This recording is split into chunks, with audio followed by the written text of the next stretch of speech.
Hey guys, today we're back here at Silverstone for the HRDC All Stars race with our driver Anthony Reid. Now we've just had qualifying, so let's go catch up with the team and check out the car.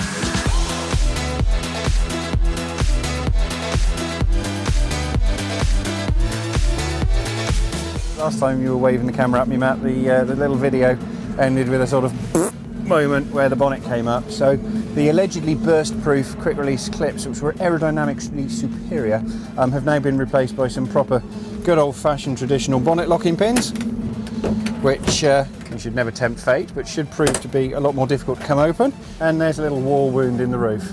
I could probably get dinked out, but it's all part of her story. A couple of, if you have a look at the comments on the previous video, it's like, oh, why aren't there any leather straps? Basically because I don't like them. Can never pull them very, very tight. And the bonnet here, there's a little bit of flex in it, but it pretty much is held down tight. If you watch the bonnets of some of the other cars, especially from the St Mary's Trophy at Revival, they're lifting up in the air and they're giving it that, and it's aerodynamically wasteful. So we're a lot more streamlined. And I just don't like them. For the St Mary's Trophy, we could pick our own number.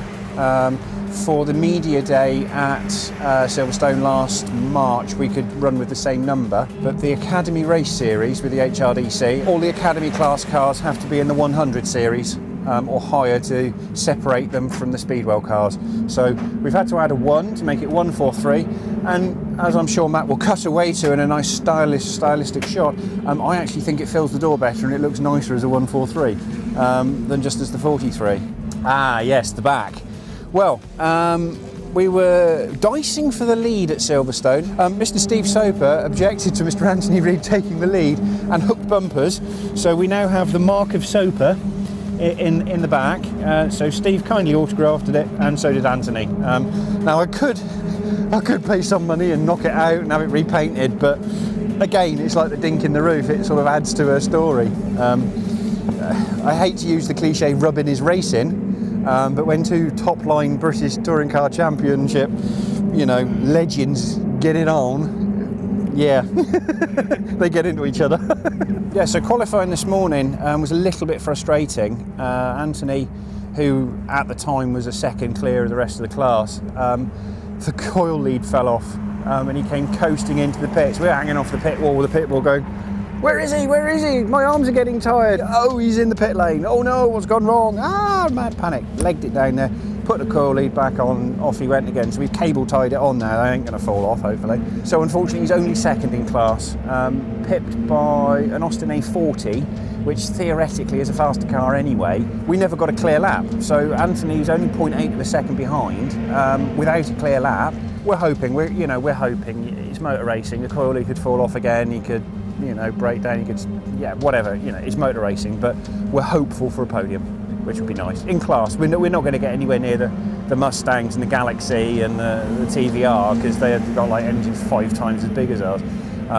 But certainly we're going to be down, lower half of the field overall. But this is what multi-class racing is all about. Galloping Gertie will be going up against 35 other cars, with 8 cars in our class, which are Austin A40s, A35s and A30s. The race holds many different classes, so in actual fact there are several races going on all at the same time, much like you would see at the World Endurance Championship. So even though Anthony qualified 28th overall, in our Austin Academy class he actually was second quickest.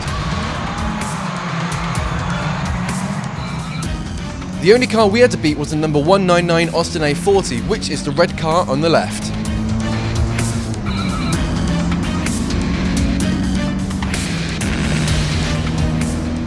After the first corner, Anthony was already in the lead for our class, but he wasn't going to stop there. To make his chances better for a class win, he would overtake faster cars in the class ahead to help separate the competition from behind.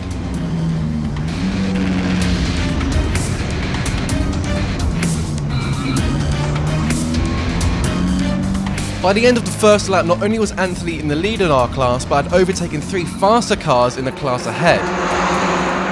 Each lap, Anthony was getting almost half a second quicker, and everything was looking real positive until a marshal paid us a visit.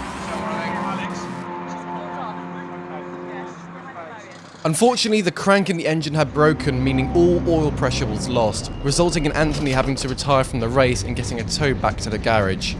We're not too sure how the crank broke, but after taking it apart we could clearly see where it cracked off, but for now it just needed a replacement ready to race another day.